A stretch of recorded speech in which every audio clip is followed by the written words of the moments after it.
మహారాష్ట్ర, తెలంగాణ రాష్ట్రాల్లో కురుస్తున్న భారీ వర్షాలకు ప్రాణహిత గోదావరి నదులు ఉగ్రరూపం దాల్చి ఉధృతంగా ప్రవహిస్తుండటంతో జయశంకర్ భూపాలపల్లి జిల్లా మహదేవ్పూర్ మండలంలోని దక్షిణ కాశీగా పేరుగాంచిన ప్రముఖ పవిత్ర పుణ్యక్షేత్రమైన కాళేశ్వరంలోని సరస్వతి పుష్కర ఘాట్ వద్ద 12 మీటర్ల ఎత్తున ప్రవహిస్తోంది. దీంతో మొదటి ప్రమాద హెచ్చరికను అధికారులు జారీ చేశారు.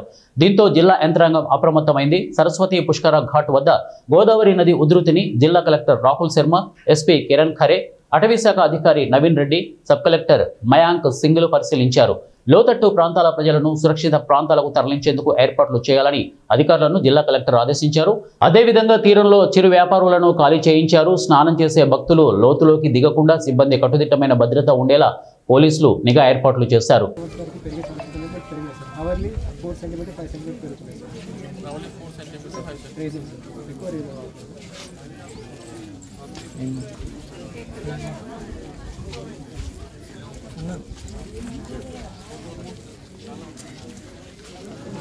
హలో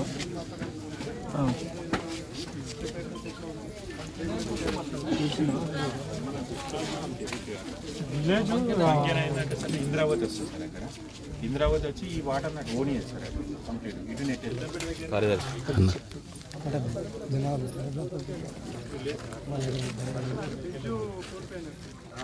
ఇటు అటు వాటర్ వచ్చేసింది సార్.